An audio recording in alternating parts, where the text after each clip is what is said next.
Are they gone? Is it safe to come out? God, I hope so. Hey Geek, haven't seen you since January. Where have you been? Well, after the Korra video, something happened. Dude, what are you talking about? The Korra video did great. People loved it. Wait, what?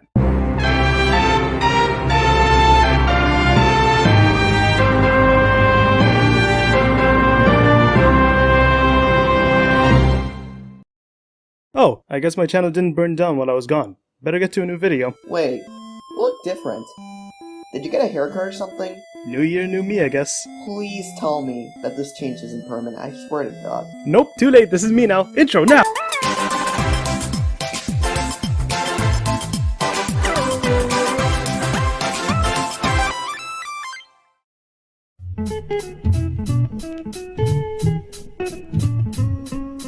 You know, animation's no stranger to animated TV series. Out of the more than a handful of shows or series I've viewed throughout the years, there's definitely something special about them. Whether it be an episode that furthers itself from the norm, or the topic I thought would be interesting to cover for this video. What a better way to celebrate the medium of animation than when cartoons hit the film scene. But this ain't just some random combination of animated films of the past. Oh no. In today's Top Tunes list, I'm gonna be counting down my picks for what I consider, in my opinion, the top 10 best TV show movies. Now for this list, we're gonna be ranking and chatting about some of the theatrical releases of our favorite cartoons, whether they've hit the small or big screen. Anything's nearly fair game. Although I do have a few rules. For one, the movies on this list can't just be some compilation of episodes from a season of a series or anything like that. These have to be legitimate TV show movies, meaning separate from the series it's based on in some form. Also keep in mind that this is all my opinion, and of course your pick for the best will obviously differ from mine. And with that said, let's get into the top 10 TV show movies.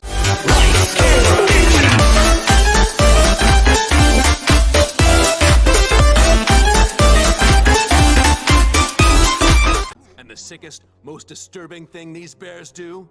They stack!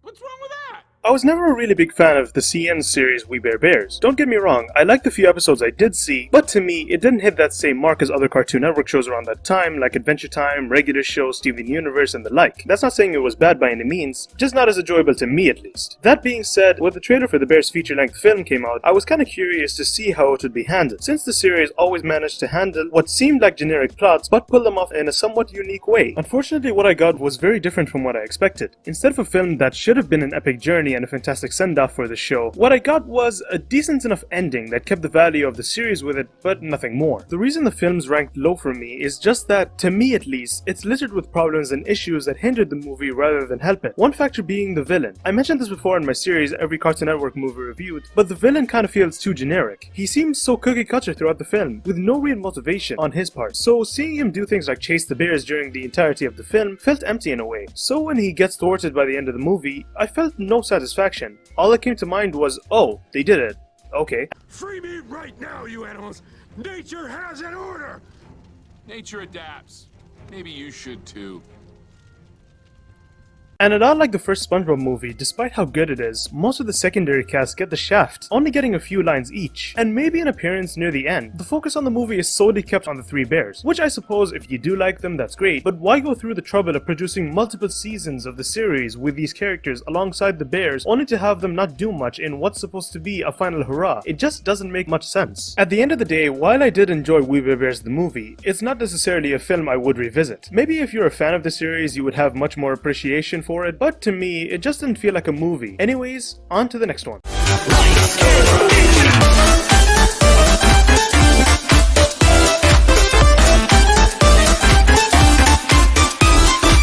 Hey, dude.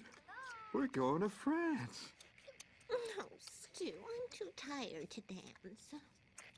France? I'll be honest here, I'm not that much of a fan of the Rugrats as other people probably are. I mean, the most I've seen from it are a few separate episodes from each season, the Christmas special, and that's just it. I've never actually fully seen the series in full, so my nostalgia on the show might not be as strong as others. That being said, from the limited amount of the show I have seen, one factor of it I managed to and still revisit time and time again is the Rugrats trilogy of movies, all varying in quality. And out of all of them, I gotta say, the sequel, Rugrats in Paris, gets my vote for a good TV show movie. While I could say each film has their own level of enjoyment, Rugrats in Paris is by far the the highest for me. The plot's actually engaging, taking place in Euro Reptar Land, a super creative parody and take on places like Euro Disneyland and Euro Itchy and Scratchy Land. It may sound simple on paper, but believe me, it takes advantage of its new location. Not only that, but the actual animation and colors did get a touch up from the first movie. The colors themselves are less drab and dark during the movie, and are more eye-catching, and fit the mood of their scenes quite well. And I could make the argument that the movie does have much smoother animation, especially in moments like Chucky's dream sequence and the Reptar fight.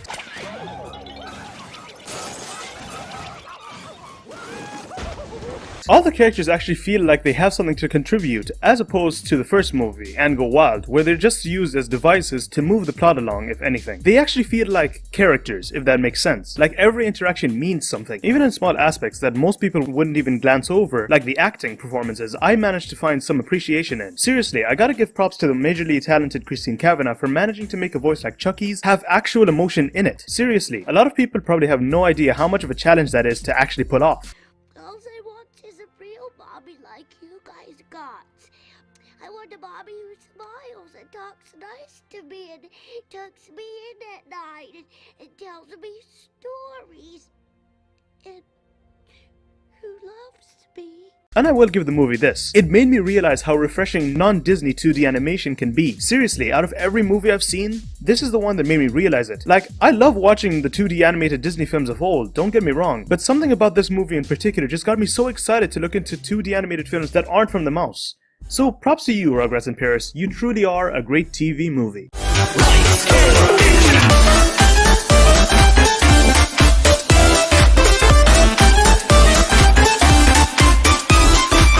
You know what? We're totally cool now. I'm just gonna go return to my home and live out the rest of my days with my choo-choo. Okay then, ciao.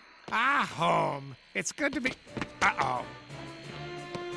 Book him, ladies. You know, my crimes against humanity had just completely slipped my mind. Now, I don't know about you guys, but I was kind of disappointed with the movie Candace Against the Universe. To me, it just felt like a much more extended episode of the series, with, in my opinion, a really underwhelming antagonist. And to me, at least, it doesn't hold a candle to the series' first delve into movies with Phineas and Ferb across the second dimension. I'll be honest, Ferb. I'm having a hard time putting a positive spin on this. But I guess that's life, huh? 1 minute you're having the best day ever, the next you're being fed to a monster the size of a 2-car garage. Yeah, well, welcome to my life. I'll be honest, I didn't go into this movie knowing I'd love it as much as I love it now. Unlike Against the Universe, the movie tries its damnedest to give an adventure that differentiates itself from the rest of the series, and tries to raise the stakes from the show, but also reverts back to normal in the end. And I enjoy that, because it serves both as a potential end to the series, as well as a continuation. A big selling point of this movie was the fact that the boys would figure out Perry's secret, and it's definitely pulled off spectacularly. Seeing the ways the trio's dynamic changed was actually pretty entertaining throughout the film. There are several small blink and you'll miss it moments that convey this quite well, which is as always much appreciated from me. Like always, the characters are still the same level of charm that we know and love from the series. All share that same level of chemistry that made their interactions so fun to watch. Even watching their second dimension doppelgangers interact was so hilarious, with just the thought that these are the same people, yet they act completely different. I don't know. I just found it entertaining. Other than the characters, it was fun to see what an alternate version of the city of Danville would look like if Doof actually won. Throughout the series, we would see him lose in various ways, so the creators made the right choice with an alternate Danville, with a nice touch being Doof's likeness to almost everything, somehow giving an alien effect to the setting, making it seem so unfamiliar. Overall, Across the Second Dimension was definitely a treat to revisit for this video. The characters were at their strongest, the plot was entertaining as hell, just an overall quality film, and highly recommended. Definitely more than Against the Universe, that's for sure.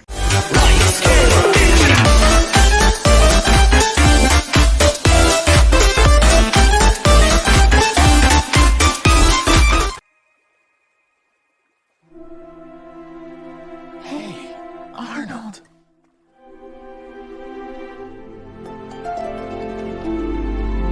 Now, Hey Arnold's definitely one of those shows that deserve all the praise it gets. With tons and tons of ingenious plots and moments, there's no doubt that the ending to the series would be one for the ages. An ending that would be talked about to high heaven and be remembered fondly for years to come. But to me, Hey Arnold the movie, while it did try to be entertaining, it more or less left fans rather disappointed with how it gave us a plot that was pretty much just a typical Save the Rec Center episode. And sadly with it came the end of the series entirely, with Craig Bartlett leaving for other projects. 15 years. That's how long it took for the series to make a triumphant return, with what I consider its best outing, Hey Arnold, the Jungle Movie. Finally, a definitive ending for the franchise that fans have been salivating for ages to see, and I can comfortably say that the film did not disappoint. Like a lot of people, I thoroughly enjoyed the plot of the movie, most of all. At first, I felt as if the characters would feel sort of out of place in this new area filled with Indiana Jones type traps and settings, but surprisingly, the interactions were on point the whole time. Honestly, to me, it feels like the movie was a chance to have their characters show the most. Every one of them have a chance to shine during each moment, making the film all the more entertaining to a viewer such as myself. The music was jamming throughout the film's runtime. I never found myself bored when the music swayed in the background of every scene. Whether the film had intentionally sad, happy, or comedic moments, Jim Lang's score helped back up the specific emotion used, an aspect which, for me at least, is always appreciated. Although for the most part I enjoyed the movie, there is one thing from it that I felt was sorta unnecessary, that being LeSummer's reveal. I mean, to a majority of people, it's kinda obvious from the get-go, so having a large chunk of the film build up his dramatic reveal really did seem like it was unneeded, and I feel like with a bit of tweaking, it could have been handled better. But even with that, Hey Arnold, the Jungle Movie is still a fun watch to the very end. It answers a lot of the mysteries left unsolved back in the original series, and really does feel like a true labor of love to all fans of the football head himself.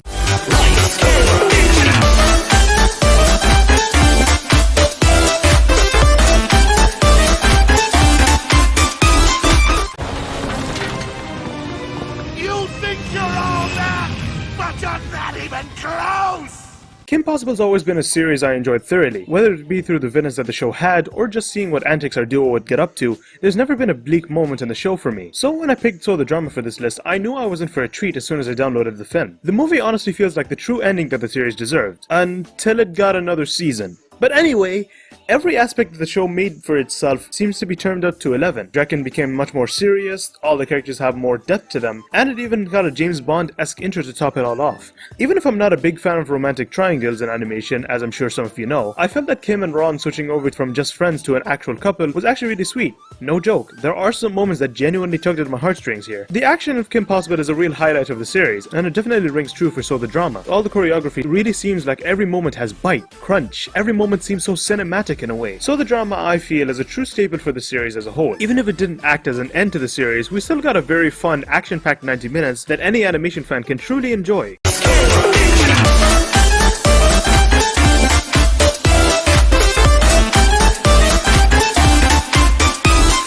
Hello, I'm Manuel D, and if you don't know me, then you clearly haven't seen any GeekToons. Oh wait, I kind of made that joke a while back. Oh, SpongeBob, am I right? If you're an animation fan or even been to social media, then you know about this SquarePants wearing sponge who rules the animation industry even after 20 years. Today, I've been asked to talk about this first theatrically released film, properly named the SpongeBob SquarePants movie.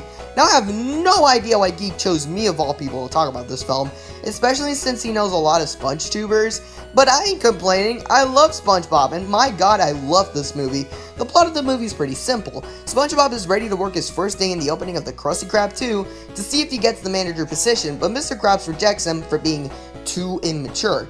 So in order to prove that he's just more than a mere kid, not only to his boss, but the whole Bikini Bottom, SpongeBob volunteers to retrieve a King Neptune's royal crown from the killer Cyclops at the Forbidden Shell City, after Plankton stole it to frame Mr. Krabs for death and gain access to the Krabby Patty secret formula. Along with his dumb best friend Patrick and a little help from a mermaid princess, they embark on a daring adventure that will ultimately determine whether or not they are true men. And I think the simplicity of this movie works very well. Like, it's SpongeBob for fuck's sake. If you're expecting a story like The Last of Us, then you're going to be pretty disappointed. The movie's dumb and stupid, and that's why it works. It's a movie that doesn't take itself seriously and takes complete advantage of it.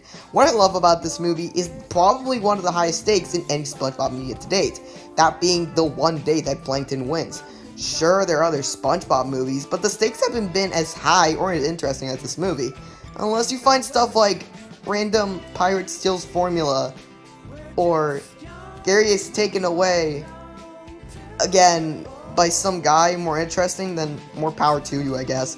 But even with the stakes being really high, it's still welcoming to the people that haven't seen the original show.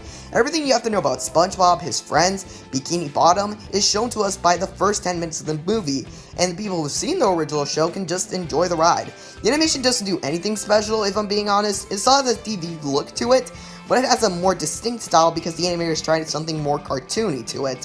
And the backgrounds are incredible and blend in pretty well. But the best part about the animation, in my opinion, is the lighting. While I'm not fond of talking about the lighting in a movie, here it's done very well and set a mood. But of course, what makes this movie so special is the amount of heart it has, with a beautifully told message of believing in yourself and staying true to who you are, and the message is told with an incredibly simple but effective plot, incredible animation, and great comedy. So if you're ever looking for a good buddy comedy that doesn't take itself seriously but still has heart, the SpongeBob SquarePants movie is just for you. Anyway, that's all I came to say. So if you're interested in the Scott Pilgrim accepts loser, then I recommend checking out my channel since I talk about stuff regarding media, like animation, video games, sitcoms, or whatever I feel like talking about. And with that, I guess, goodbye.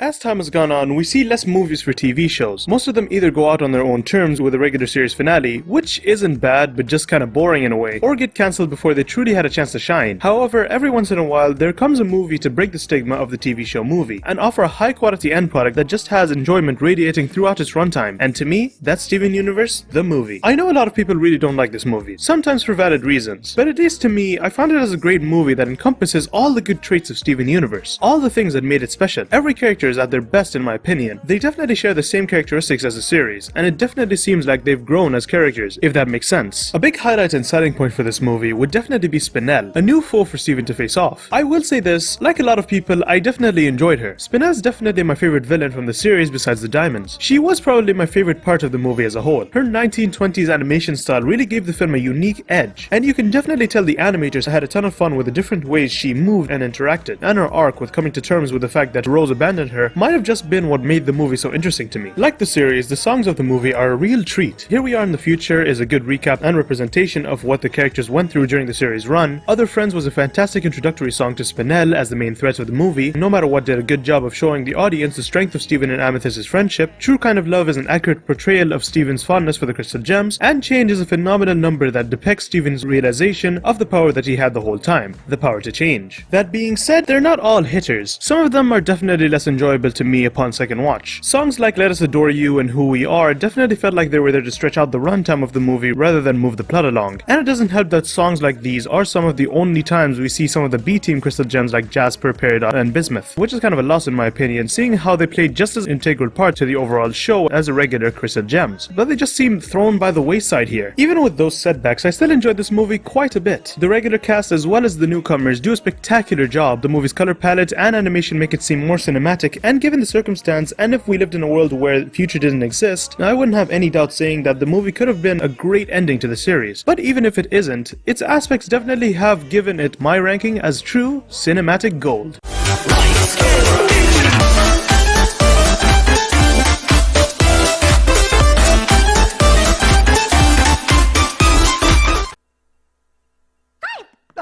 Now, out of the big three networks, I'd have to say that Cartoon Network has had the strongest start. Their lineup is just so good. Tons of their IPs have gotten their own movies, although there exists just one that has ever gotten the silver screen treatment. And even if it didn't hit as hard in the box office, to me, I still see it as one of my favorites in CN's lineup, the Powerpuff Girls movie. Where do I even begin? Well, for starters, the plot's definitely interesting, at least to me. For season after season, we've never truly gotten an episode covering the origins of our main characters. Sure, the intro explains that sugar, spice, and everything nice made our heroes, but it doesn't go beyond that. It even explains the origins of their most notorious foe, Mojo Jojo. And I don't know about you, but I appreciate that the team behind the movie tried to add more depth to his backstory other than Monkey Evil. Another thing I can admire is the more cinematic tone for the film's animation. Something about it definitely makes it feel so dynamic. The colors definitely make the movie pop. Every shot looks like it had tons of care put into it. And believe me, the voice acting is just as good as the show ever was. Every member of the cast truly had a chance to shine. There's no wonder these characters are remembered fondly even almost 20 years later. Stuff like this movie makes it impossible to forget them. It's a darn shame that this didn't do well in theaters, because if it meant we would get more high quality movies like this, then I'd happily watch this film a million times over. Come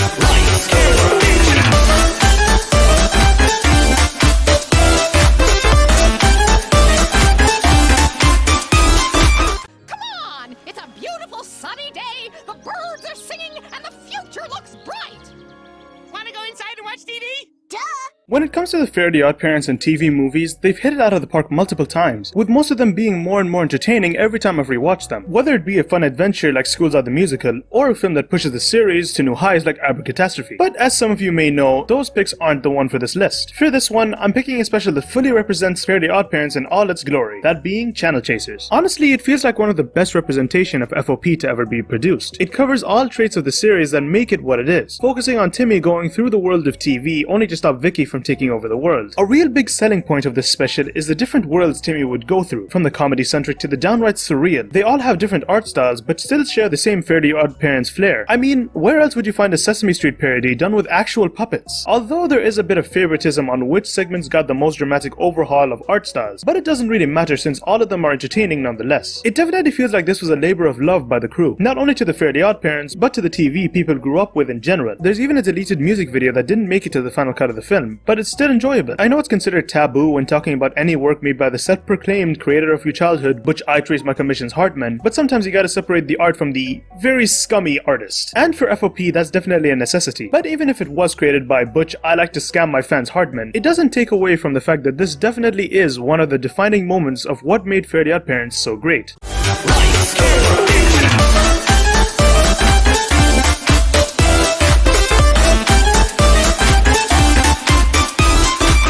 Tell them we'll have punch and pat. We're not gonna have punch and pie. My bill will come if they think we have punch and pat.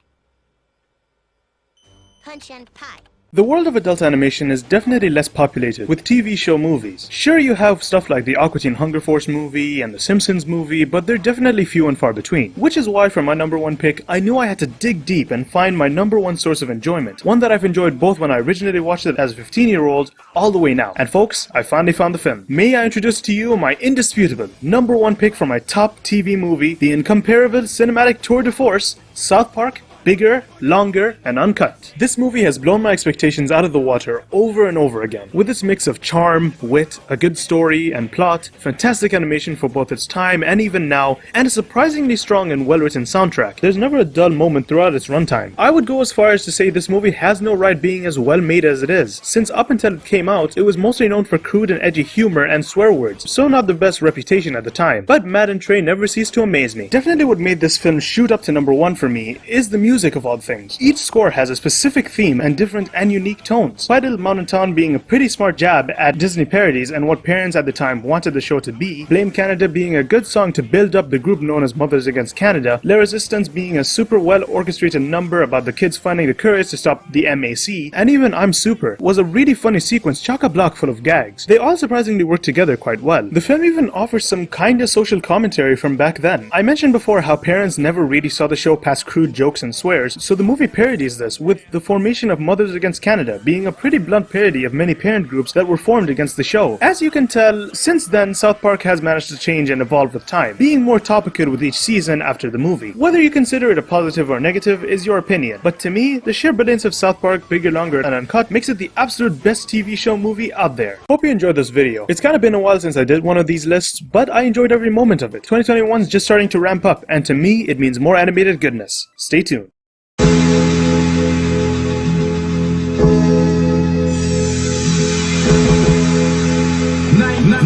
9 to 5 to stay alive. Don't hurt me again. Don't hurt me again. Don't hurt me again. A gem I barely know is trying to kill me. I'm paying for stuff my mom did that had nothing to do with me. I'm struggling with my powers. The world's about to end. What piece could I be missing? This is the story of my life. Head hot, ready not. Way to collar, pick him in the car, bitten by a... Thanks. No big. Wrong. Very big. I can always count on you. Right. Under pressure like under investigation, straight up. No chaser. Ask for it like... Grandpa, San Lorenzo is a big country. I'm not going to look for this Sombra guy, and I doubt if I'm gonna run into him. In the box, needing oxygen, breathe it in. Came up out the swamplands. Conk your fans, clap your feet, stomp your hands. Loose cannon wasn't wrapped too tight. Hair trigger, artillery the bust of the slightest tap. Yeah, don't drop a live round size 9. Sometimes I'm on our own, sometimes I hive mine.